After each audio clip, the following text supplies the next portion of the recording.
Talaga bang kumpirmado na ang $12 price target ni XRP? Sa crypto market, madalas tahimik muna bago sumabog ang galaw ng presyo. At ito mismo ang nakikita natin ngayon kay XRP. Hindi ito yung biglaang hype na umaasa lang sa emosyon ng mga traders. Ang nangyayari ngayon ay gradual ngunit solidong pagbuo ng momentum. Unti-unting nag-a-align ang price structure, volume behavior at market sentiment. Kapag pinagsama-sama mo ang tatlong ito, dito mo makikita kung seryoso na ang market. Si XRP ay parang isang taong tahimik na nag-iipon ng kanyang lakas. At kapag handa na, saka lang gagalaw ng malakas. Ito ang klase ng galaw na kadalasang nauuwi sa malalaking breakout na hindi madaling pigilan.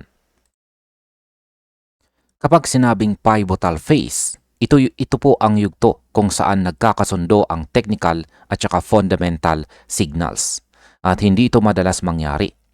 Sa technical side, makikita natin na sa XRP ay gumagalaw ng may disiplina. Hindi po siya pabigla-bigla. Sa fundamental side naman, unti-unti nang bumabalik ang kumpiyansa ng market. Ang mga investors at traders na tayo rin mismo ay nagsisimulang magbago ng pananaw. Hindi na lang ito tungkol sa short-term trade. May lumalalim po na paniniwala na may mas malaki pang pupuntahan sa XRP. At kapag ganito po ang sentiment, kadalasan ay may sinusundan itong mas malaking galaw. Ayon po kay Crypto Captain dito, hindi lang basta haka-haka ang $12 target. Ang pinanggalingan nito ay isang institutional investor at mahalagang maintindihan natin kung bakit big deal ito. Ang institutions ay hindi po basta pumapasok base sa emosyon. Gumagamit sila ng data, models at saka risk management. Kapag nagsabi ang isang institution na posible ang $12 para kay XRP, ibig sabihin ay may nakita po silang structure na hindi nakikita ng karamihan. Para sa atin, bilang mga market participants, ito ay parang babala na may paparating na malaking pagbabago sa galaw ng presyo. Dito po nagiging seryoso ang usapan. Ang technical patterns ng XRP ay hindi lang maganda sa chart, kundi suportado rin ng fundamentals. Hindi ito yung klase ng rally na nakaasa lang sa balita o chismis. Ang galaw na XRP ngayon ay may structural integrity. Ibig sabihin kahit may retracement, nananatili ang kanyang lakas. Para sa mga traders, ito po ay senyales na hindi pa tapos ang trend. Para sa mga investors at saka holders, ito ay kumpirmasyon na tama ang paghihintay. Ang ganitong alignment ay bihira pong mangyari. At kapag nangyari, madalas ay may sinusundan itong malaking expansion. Kapag sinabing confirmed ang target, hindi ito pangakong siguradong mangyayari. Ang ibig sabihin nito ay nasa tamang direksyon sa XRP base sa kasalukuyang datos. Ang kumpiyansa po ng market ay unti-unting lumalakas. Mas maraming participants ang handang pumasok o mag-hold ng mas matagal. Ang ganitong psychology shift ay napakahalaga sa market behavior. Kapag naniniwala ang karamihan na may mas mataas pang presyo, mas nagiging matibay ang support levels. Sa ganitong sitwasyon, sa XRP ay parang taong alam ang kanyang pupuntahan at hindi po basta-basta natitinag sa maliliit na hadlang. Ang susunod na yugto para kay XRP ay price discovery. Ibig sabihin nito ay papasok po siya sa presyong wala pang malinaw na historical resistance. Kapag nangyari ito, nagiging mas unpredictable ang galaw, pero mas malaki rin ang potensyal.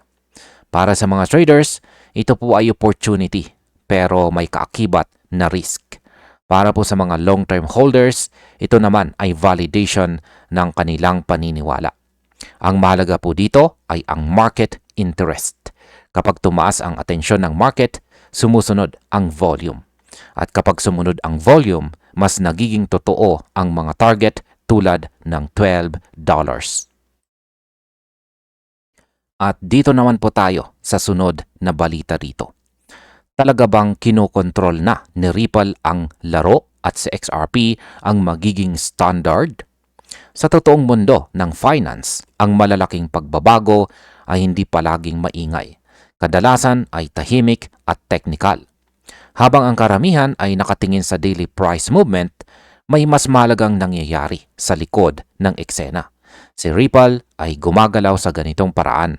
Hindi po siya umaasa sa hype. Ang inuuna po niya ay regulation, licensing at saka integration. Ito po ang klase ng galaw na hindi agad napapansin ng retail market. Pero kapag naintindihan mo, makikita mo kung gaano ito kalalim. Ang ganitong strategy ay karaniwang ginagamit ng mga kumpanyang may long-term vision. Ang paglawak ng regulatory presence ni Ripple sa UK ay hindi po aksidente. Ito ay resulta ng mahabang proseso ng compliance at pagsusuri. Ang UK ay isa sa pinaka-strict na financial jurisdictions sa mundo. Kaya kapag pinayagan ka rito, ibig sabihin ay pasado ka sa mataas na pamantayan. Para sa market, ito ay tahimik na signal ng kredibilidad. Hindi ito agad nagtutulak ng presyo pataas, pero dahan-dahan nitong binubuo ang pundasyon ng tiwala. At kapag may tiwala, dito po pumapasok ang malalaking players. Ayon po kay ex-finance bull dito, ang nangyayari po kay Ripple sa UK ay hindi lang simpleng approval. Isa itong decisive step patungo sa institutional dominance. Kapag sinabi nating institutional dominance, ito po ang punto kung saan ang malalaking financial entities ay komportableng gamitin ang isang technology. Para sa atin bilang mga XRP holders, mahalagang maintindihan na ang mga institutions ay sumusunod sa mga regulators. Kapag malinaw po ang rules o patakaran, mas mabilis po silang pumasok. At kapag pumasok sila, nagbabago po ang laro dahil mas malaki ang kapital na kanilang dala. Ang compliance milestone na ito ay parang gatekeeper. Kapag hindi mo ito nalampasan, hindi ka makakapasok sa mainstream finance. Si Ripple ay isa sa iilang crypto companies na aktibong tinatahak ang ganitong landas. Hindi ito madaling proseso. Maraming kumpanya ang bumagsak dito. Kaya kapag nakalusot si Ripple, ibig sabihin ay may kakayahan po siyang mag-operate sa parehong crypto at traditional finance. Para kay XRP, ito ay malaking bagay dahil mas lumalawak ang potential use case po niya. Ang operasyon ni Ripple sa UK ay dumadaan sa isang legal entity na rehistrado sa Financial Conduct Authority. Hindi ito basta registration lamang. May kasamang reporting, monitoring at saka strict rules. Ang FCA ay kilala sa pagiging mahigpit. Kaya ang pagiging rehistrado po rito ay parang badge of trust. Para sa mga bangko at saka financial institutions, mahalaga ito. Ibig sabihin, pwede na silang makipagtrabaho kay Ripple nang walang takot sa legal issues. At kapag naging normal na ito, sa XRP ay unti-unting nagiging bahagi ng financial infrastructure. Ang tiwala ng regulator ay hindi binibigay ng basta-basta. Pinaghihirapan ito. At kapag nakuha mo na, mahirap itong bawiin. Para sa market, ito ay long-term bullish signal. Hindi man agad makita sa presyo, ramdam ito sa sentiment. Mas nagiging kampante ang mga investors. Mas nagiging agresibo ang mga institutions. Sa ganitong setup, si XRP ay hindi na lang tinitingnan bilang speculative asset. Unti-unti na siyang tinitingnan bilang standardized settlement asset. At kapag umabot sa puntong ito, nag-iiba ang valuation framework. Mas tumataas po ang potensyal na halaga. Sa balitang ito, ay talaga bang hindi idinisenyo sa XRP para maging mura? Sa crypto space, marami pong investors ang nagkakamali sa pagtingin sa presyo. Iniisip nila na kapag mababa ang presyo, mas malaki ang potensyal. Pero sa XRP ay ibang klase. Hindi po siya ginawa para maging cheap sa karaniwang kahulugan. Ang disenyo po niya ay nakatuon sa efficiency at saka liquidity, hindi sa pagiging abot kaya ng mga retail traders. Kapag naiintindihan mo ito, magbabago ang pananaw mo kay XRP. Siya ay parang profesional na tao na hindi kailangang magpakitang gilas, dahil ang tunay po niyang lakas ay nasa kakayahang magdala ng malaking halaga ng mabilis at saka ligtas. Hinahamon na XRP ang maling paniniwala na cheap equals better. Sa halip, ipinapakita niya na mas mahalaga ang function kaysa presyo. Ang network niya ay idinisenyo para sa high value transfers. Ibig sabihin, mas mahalaga kung paano po niya nililipat ang pera kaysa kung magkano ang isang token. Para sa mga institutions, ito ang mas mahalagang sukatan. Hindi sila naghahanap ng murang asset. Ang hinahanap nila ay predictable at stable na settlement. Dito po pumapasok ang tunay na halaga ni XRP, isang asset na alam ang kanyang papel sa malaking sistema ng finance. Ang arkitektura ni XRP ay parang isang well-trained professional. Alam niya kung paano bawasan ang friction. Sa mas mataas na unit price, mas kaunting tokens ang kailangan para maglipat ng malaking halaga. Mas kaunting tokens ay nangangahulugan ng mas kaunting komplikasyon.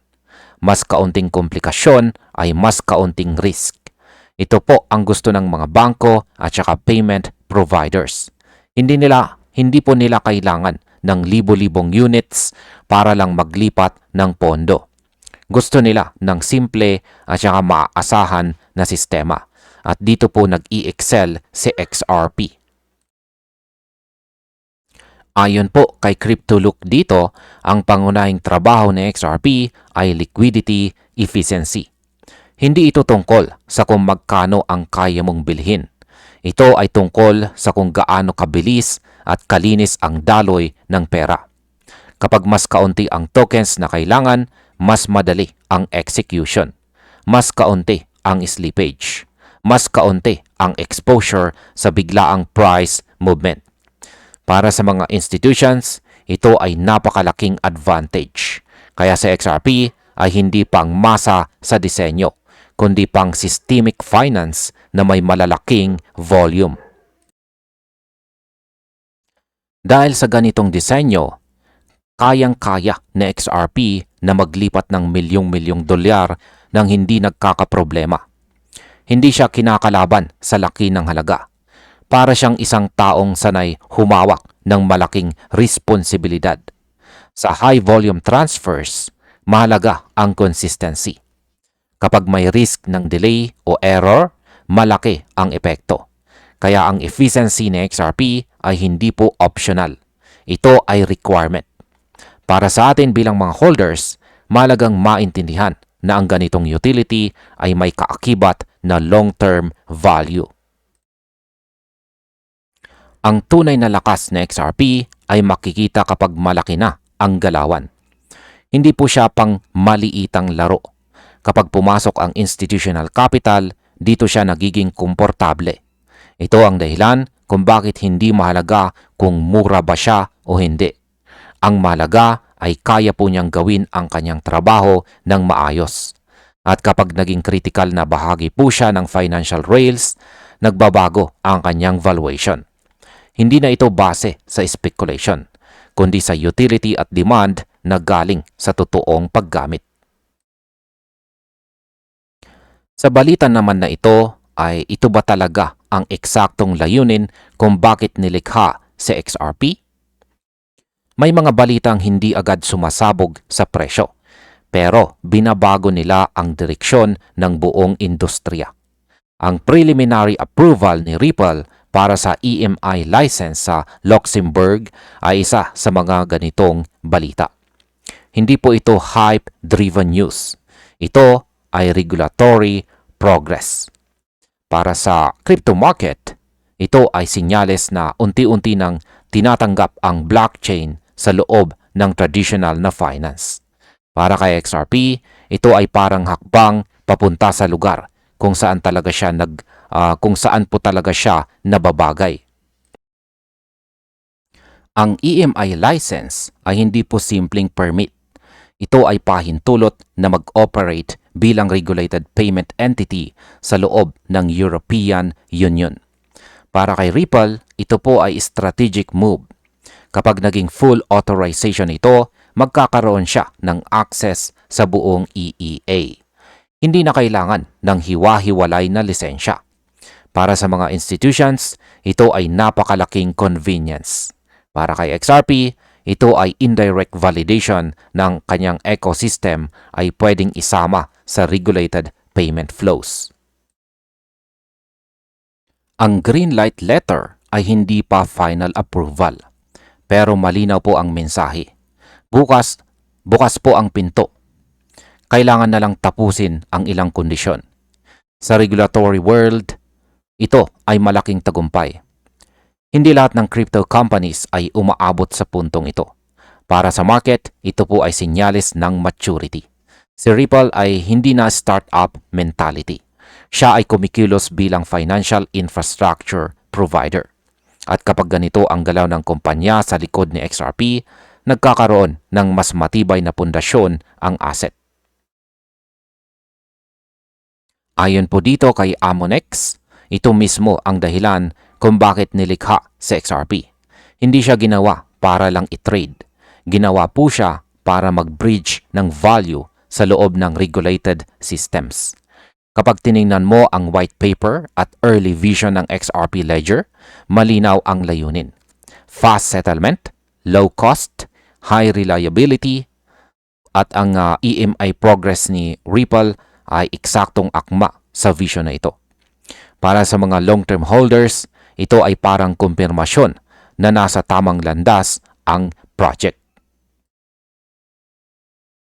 Ang Luxembourg ay kilala bilang isa sa pinaka-friendly pero strict na regulatory hubs sa Europe. Ang pagiging sentro nito sa blockchain payments ay hindi po aksidente. Pinagsasama nito ang innovation at saka compliance. Para kay Ripple, ang presensya rito ay strategic. Para sa XRP ecosystem, ito ay gateway papunta sa mas malawak na institutional adoption. Kapag may passporting rights na, mas madali ang expansion, mas madali ang partnerships. At kapag dumami ang regulated use cases, mas tumitibay ang demand sa underlying infrastructure. Bagamat hindi required na gamitin sa XRP sa bawat EMI transaction, ang alignment ng regulated rails at saka XRPL ecosystem ay napakahalaga. Kapag ang infrastructure ay handa na, mas madali ang integration ng asset. Para sa market, ito po ay long-term bullish signal. Hindi ito agad makikita sa daily candles. Pero sa paglipas ng panahon, ang ganitong development ang bumubuo ng tunay na value. Ito ang klase ng progress na nagpapakita kung para saan talaga ginawa itong sa XRP at kung bakit patuloy po siyang binibigyang pansin ng mga institutions. Sa balita naman na ito ay meron tayong katanungan na nagbabalik na ba ang tiwala kay XRP dahil sa mga ETF inflows? Matapos po ang panandaliang paglabas ng pondo, makikita natin ngayon na bumabalik ang kumpiyansa ng market kay XRP. At malinaw ito sa galaw ng mga ETF flows. Ang ETF investors ay kadalasang mas disiplinado at mas long-term mag-isip kumpara sa mga retail traders. Kaya kapag bumalik ang inflows, hindi po ito aksidente. Ibig sabihin nito ay muling nakita ng market ang value proposition ng XRP. Para po sa atin bilang mga holders at investors, ito ay sinyales na ang sentiment ay hindi po nasira, kundi pansamantalang nag-pause lamang bago muling umakyat. Ang mahalagang detalye dito ay hindi lang bumalik ang inflows, kundi nabawi pa ang halos $40 million na na-withdraw. Sa market psychology, napakalakas ng ganitong signal. Ipinapakita nito na may demand na handang sumalo sa bawat dip. Hindi ito takot na hindi po ito takot na market. Ito ay market na may kumpiyansa. Kapag may ganitong behavior ang capital, madalas ay may sinusundan itong mas malawak na bullish trend. Para kay XRP, ito ay parang patunay na ang tiwala ay hindi madaling matinag. Ang pagpasok po ng halos $13 million sa isang araw ay hindi maliit na bagay. Ito ay indikasyon na may aktibong desisyon ang mga investors na magdagdag ng exposure kay XRP. Ang mga ETF flows ay hindi emosyonal na trade. Ito ay strategic allocation. Kapag pinagsama-sama ang ilang araw ng inflows, makikita natin na may malinaw na direksyon ang pera. Para sa market, ito ay nagpapakita na si XRP ay hindi lang speculative asset, kundi bahagi na ng structured investment strategy. Ang $1.25 billion cumulative inflows ay malaking milestone. Hindi lahat ng crypto assets ay umaabot sa ganitong antas. Ibig sabihin nito ay may malawak na base ng mga investors na naniniwala sa long-term potential ni XRP. Para sa comparison, karamihan sa altcoins ay hindi man lang lumalapit sa ganitong numero.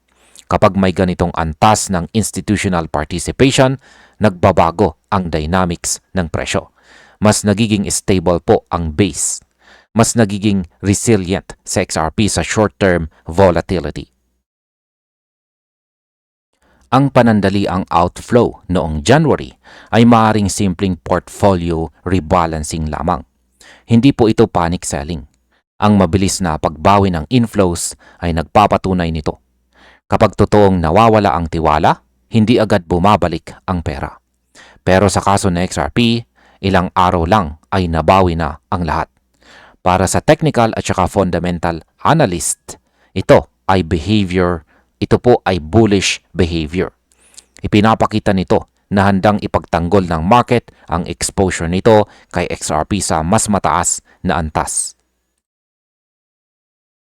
Ang mabilis na recovery ay nagpapakita na sa XRP ay meron po itong solidong demand sa ilalim. Hindi ito umaasa lang sa hype cycle. Kapag bumaba man, may sumasalo. Ito ang gustong makita ng mga long-term investors. Ang ETF demand ay nagbibigay po ng credibility sa asset. Habang patuloy po ang inflows, mas lumalalim ang liquidity. Mas nagiging kaakit-akit sa XRP sa mas malalaking pondo. Sa ganitong setup, mas nagiging posible ang mas mataas na price targets sa hinaharap dahil suportado ito ng tunay na capital.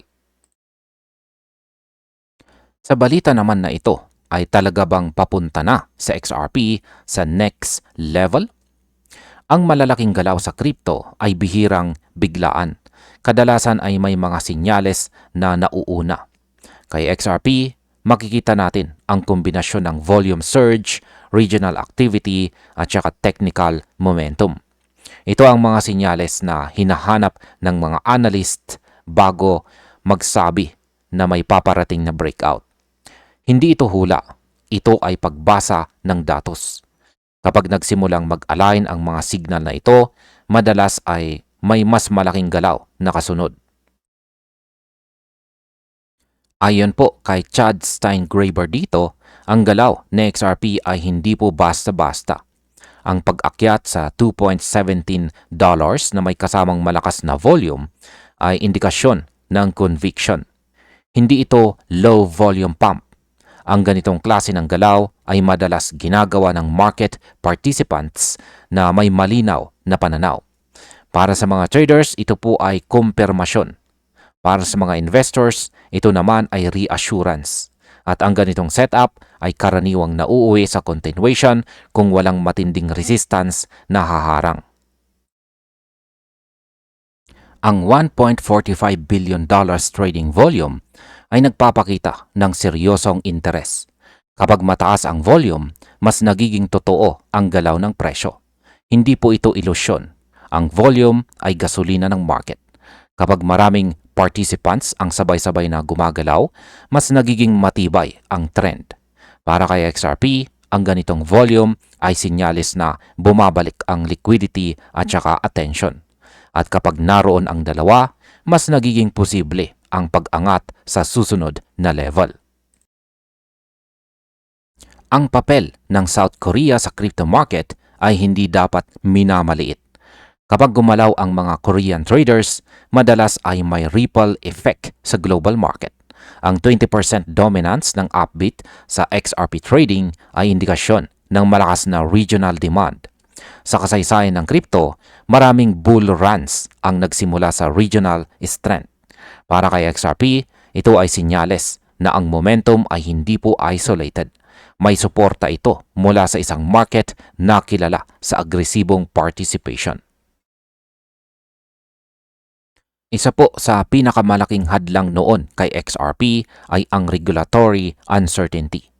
Ngayon habang unti-unting nawawala ang ulap, bumabalik ang kumpiyansa. Kapag malinaw ang rules, mas nagiging agresibo ang mga investors. Mas nagiging handa silang maglagay ng kapital. Pinagsama ang regulatory clarity, mataas na volume at saka regional demand, makikita natin ang isang structural bullish setup. Hindi ito pang isang araw lamang. Ito ay pundasyon ng mas matagal na pag-angat. Kung magpapatuloy ang kasalukuyang momentum, sa XRP ay maaring pumasok sa bagong yugto. Ang atensyon ng global investors ay hindi po basta-basta. Kapag nakuha mo ito, may kasamang kapital at saka liquidity.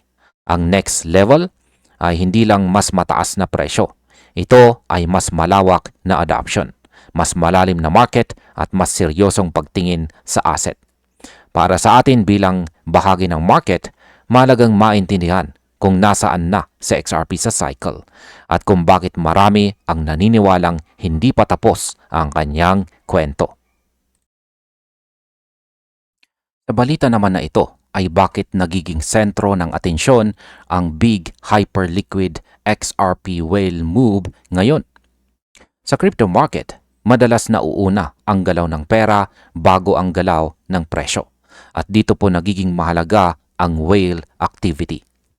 Kapag may malalaking leverage positions na biglang lumalabas, kadalasan may inaasahang volatility or directional move ang mga may malalalim na bulsa.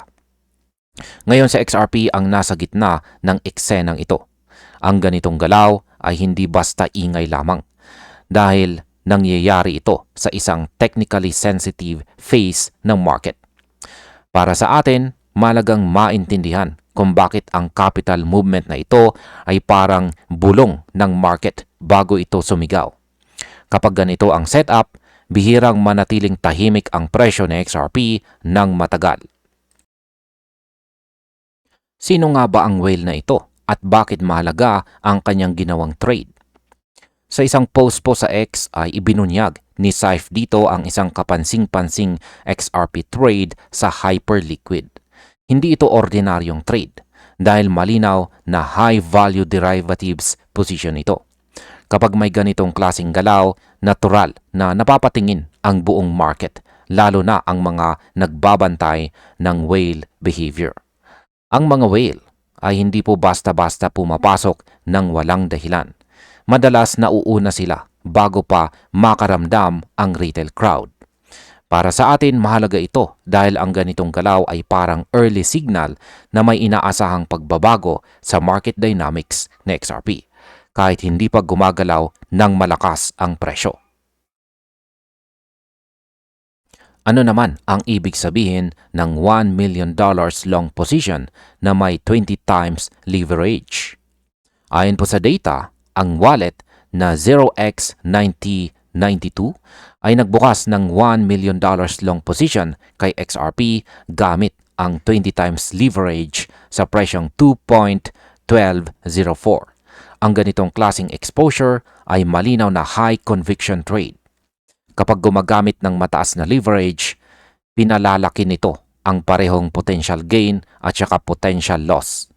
Ibig sabihin, sobrang kumpiyansa ang trader na tataas sa XRP sa short term. Sa mga decentralized perpetual exchanges tulad ng hyperliquid, ang laki ng posisyon na ito ay agad nakakaapekto sa open interest at saka funding dynamics na pwede pong magtulak ng mas mabilis na galaw ng presyo kapag manipis ang liquidity. Paano naman po nakakaapekto ang whale leverage sa short-term price ni XRP? Kapag ang isang whale ay pumasok gamit ang mataas na leverage, tumataas ang short-term volatility ni XRP. Kung pabor ang galaw ng presyo, pwedeng matrigger ang momentum traders at saka algorithmic boots na lalo pang nagtutulak pataas sa presyo. Pero may kapalit ito. Kapag bumaliktad ang market, ang liquidation risk ay pwede pong magdulot ng biglaang pullback. Kaya ang whale activity ay hindi po garantiya ng direksyon. Pero malinaw itong nagpapainit ng market. Para sa atin, ang mahalaga ay maunawaan na kapag may ganitong galaw, bihirang manatiling flat ang presyo ni XRP. Ano naman po ang mas malawak na market context ni XRP sa ngayon? Sa mas malawak na konteksto, si XRP ay kasalukuyang naglalaro sa isang high interest technical zone. Ito ang mga area kung saan nagtitipon ang liquidity ng spot at saka derivatives traders. Dahil sa deep liquidity ni XRP, madali itong pasukan ng malalaking position nang hindi nagdudulot ng sobrang slippage. Ang paglitaw ng isang malaking leverage long sa ganitong phase ay nagpapakita ng growing confidence na may paparating na galaw. Hindi nito sinasabing siguradong rally agad, pero malinaw na movement ang inaasahan, hindi po stagnation. Fresh pump ba ito o isang calculated speculative bet lamang? Sa ngayon, ang whale trade na ito ay isang malakas na signal, hindi isang tiyak na hula. Ang kasunod na galaw na XRP ang magsasabi kung ito ba ay simula ng fresh pump o simpleng speculative bet lamang. Para sa atin, malinaw po ang mensahe. Attention, liquidity at leverage ay nagsisiksikan na sa paligid ni XRP. Kapag ganito ang kondisyon ng market, bihirang tumagal ang katahimikan. Bilang mga traders at holders, ang tanong ay hindi kung gagalaw sa XRP, kundi kung handa ba tayo kapag nagsimula na siyang kumilos. Sa balita naman na ito, ay bakit sinasabing mas malaki ang linggong ito para kay XRP kaysa sa buong crypto market? Ayon po kay ex-finance bull dito, may malaking nangyayari sa US crypto regulation na pwedeng magbigay ng mas malaking epekto kay XRP kumpara sa ibang mga assets. Kapag regulatory clarity ang usapan, si XRP ang isa sa pinakadirektang nakikinabang. Matagal na panahon na napigilan ang galaw ng XRP dahil sa legal uncertainty. Ngayon, habang ang buong crypto market ay nakikinabang sa mas malinaw na direksyon ng gobyerno, si XRP ay nasa posisyon na mag-react ng mas mabilis dahil matagal na siyang nakaabang sa ganitong klasing development. Ano nga ba ang Genius Act at bakit ito mahalaga sa crypto? Ayon po kay SEC Chairman Paul Atkins, ang Genius Act ang unang batas ng US na opisyal na kumikilala sa mga crypto assets. Malaking hakbang ito dahil nagbibigay ito ng formal recognition at saka guidance, lalo na para sa mga stablecoins.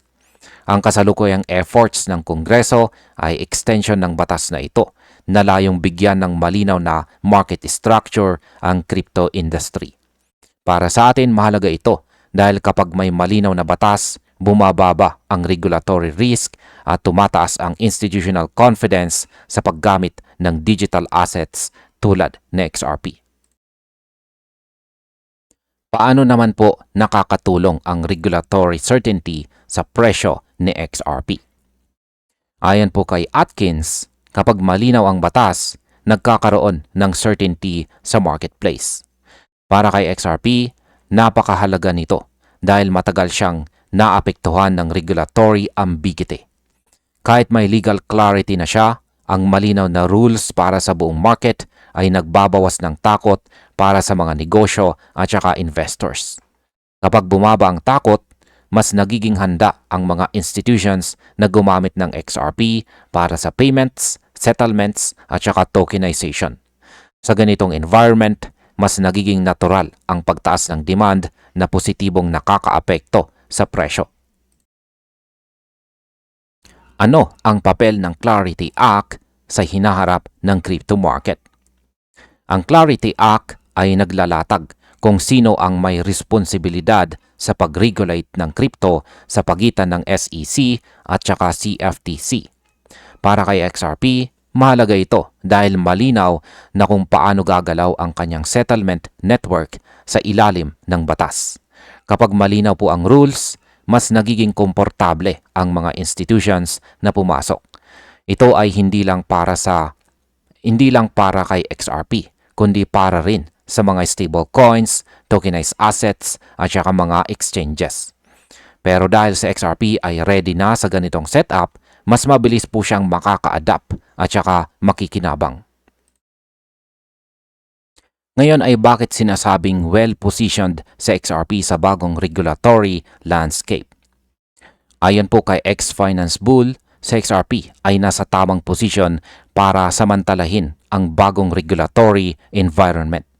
Ang kombinasyon ng statutory framework at bipartisan support ay bihirang makita sa crypto.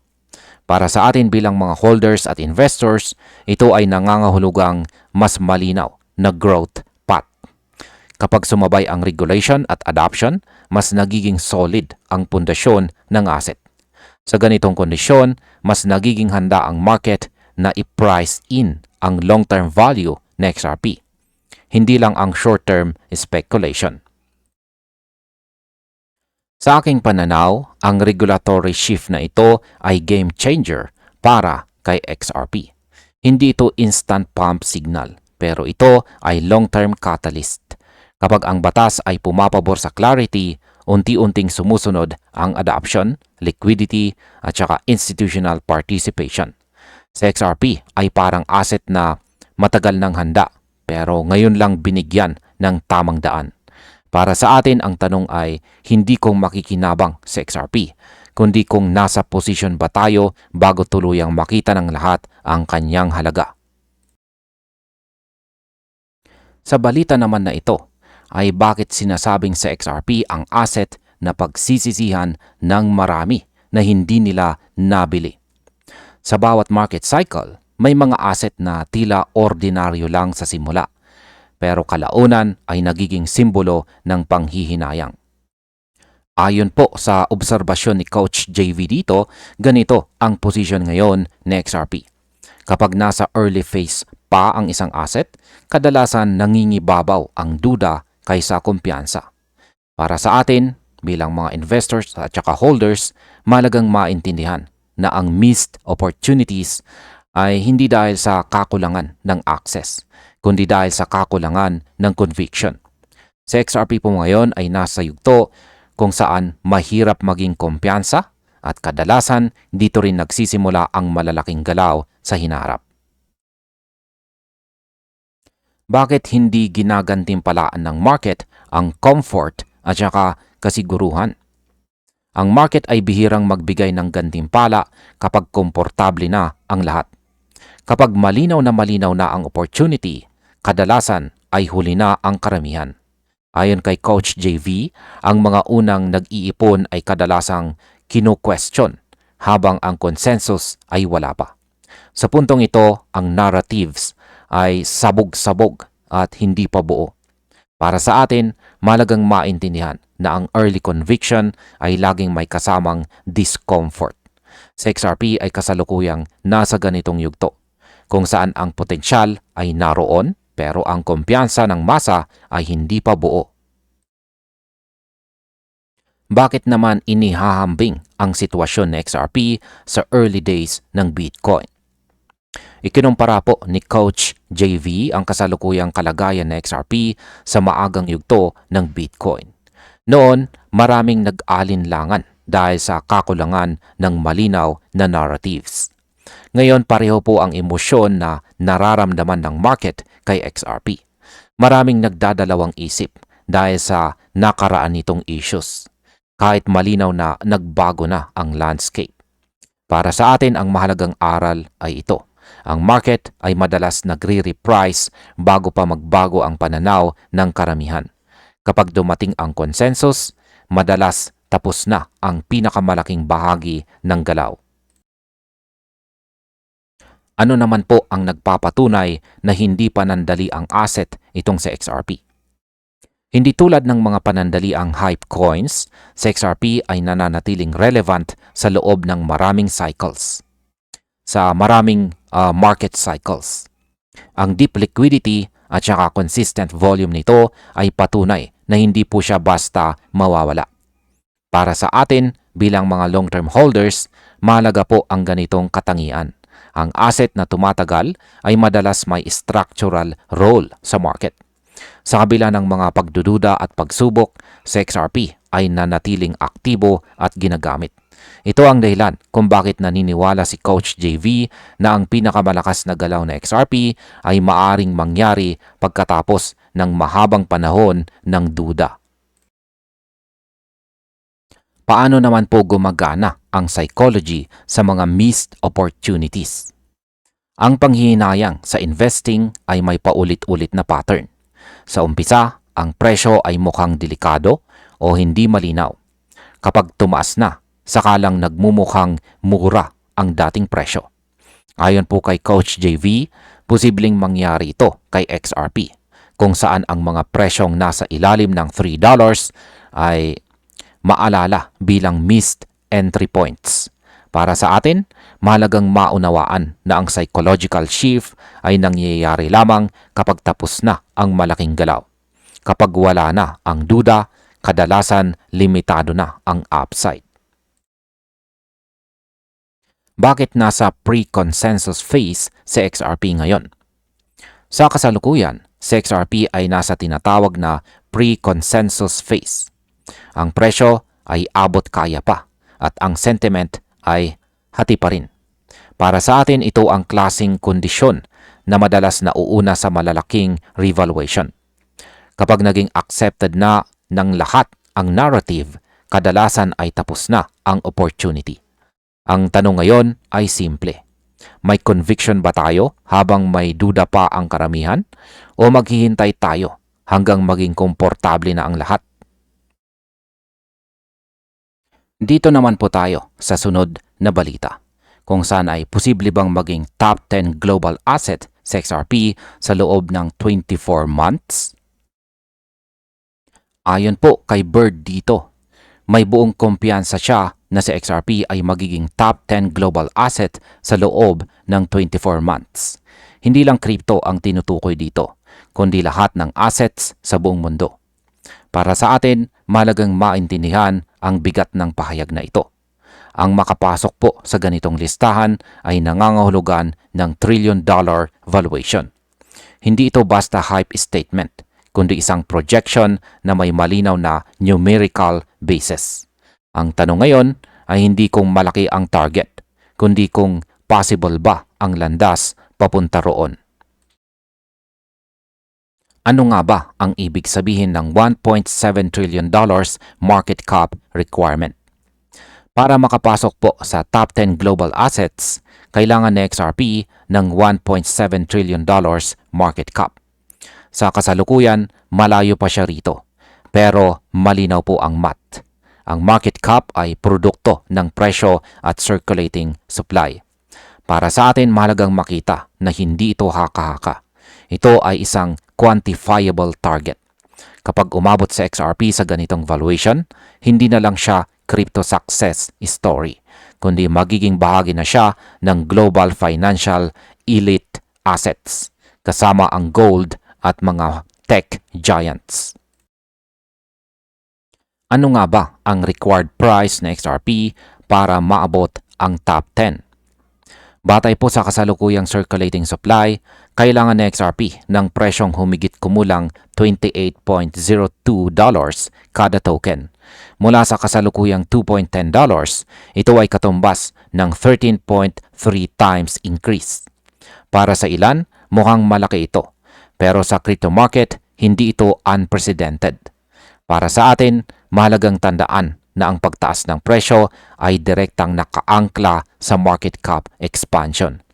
Kapag pumasok ang institutional capital at lumawak ang adoption, nagiging mas realistic ang ganitong projection.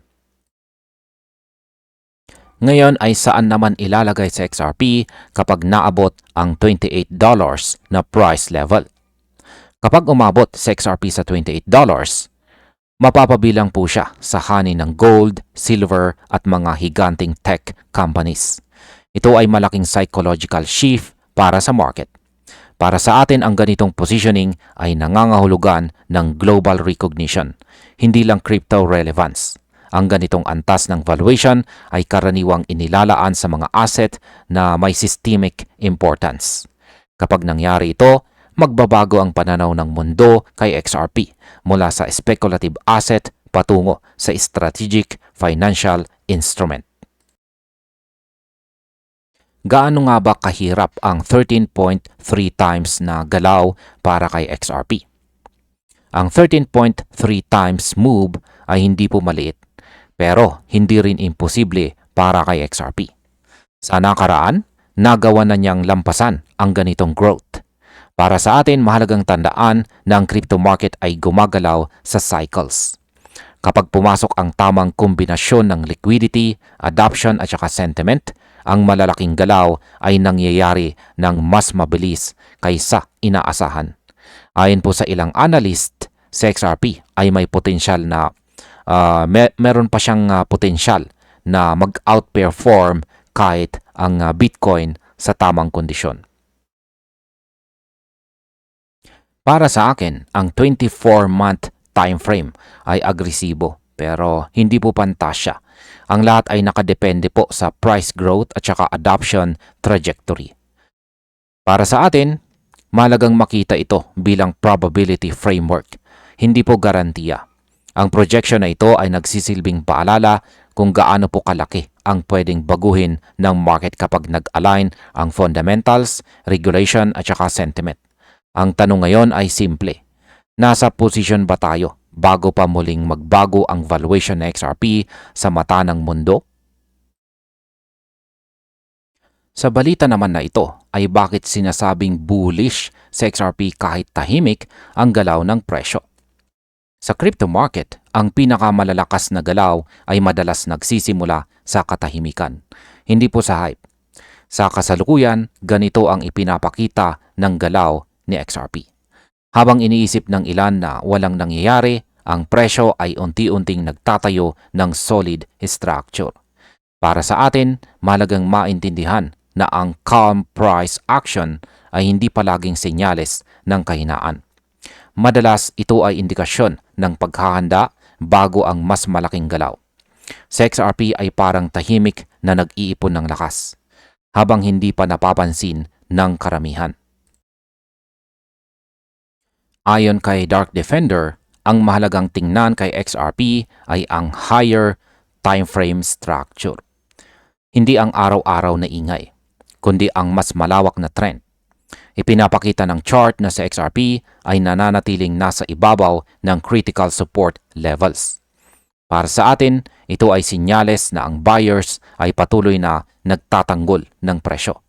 Kapag ang dating resistance ay nagiging support, madalas itong indikasyon ng trend continuation.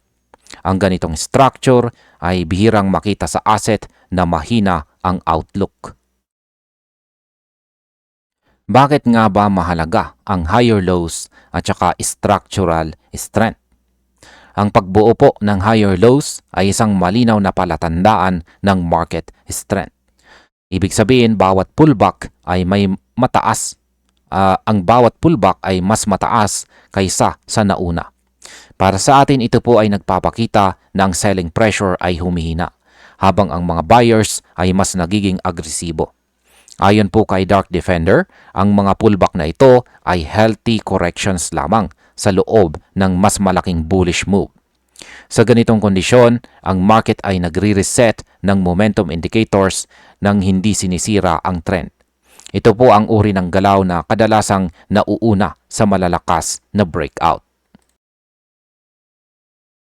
Paano naman po sinusuportahan ng momentum indicators ang bullish thesis? Ang momentum indicators sa mas mataas na time frame ay patuloy na pumapabor sa mga buyers. Hindi pa nagpapakita ng exhaustion ang galaw ng XRP. Para sa atin, mahalagang sinyalis ito dahil kapag may natitira pang momentum, may espasyo pa ang presyo para umakyat. Ipinapakita po ng analysis ni Dark Defender na ang kasalukuyang price compression ay maaring humantong sa isang malakas na galaw kapag nabasag ang resistance. Kapag bumalik ang momentum, madalas mabilis ang takbo ng XRP at kakaunti ang pagkakataon para makahabol ang late entries. Bakit laging agresibo ang galaw ng XRP kapag nabasag ang consolidation? Sa kasaysayan ng chart ng XRP, malinaw ang pattern. Kapag matagal siyang nagko-consolidate, ang kasunod na galaw ay madalas agresibo. Para sa atin, mahalagang tandaan na ang consolidation ay hindi sayang na oras. Ito ay yugto ng liquidity build-up. Kapag humina ang resistance at dumami ang mga buyers, mabilis kumilos sa XRP. Madalas hindi siya nagbibigay ng maraming pagkakataon para sa mga naghihintay ng perfect entry. Ito ang dahilan kung bakit ang tahimik na phase ay madalas sinusundan ng biglaang expansion. Talaga bang malapit na ang all-time high na XRP? Ang all-time high na XRP ay muling bumabalik sa usapan. Hindi ito garantiya, pero ang kasalukuyang structure ay nagbibigay ng realistic pathway. Ayon kay Dark Defender, sa XRP ay nasa yugto na ng trend continuation, hindi po recovery. Para sa atin, mahalagang makita ang kaibahan nito. Kapag ang market ay nasa continuation phase, mas nagiging makatotohanan ang mas matataas na target.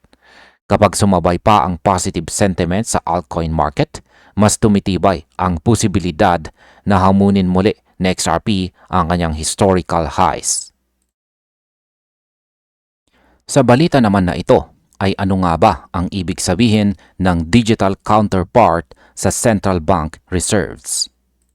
Ayon po kay Versan Algera, sa XRP ay nakikita bilang digital counterpart ng central bank at saka institutional reserves.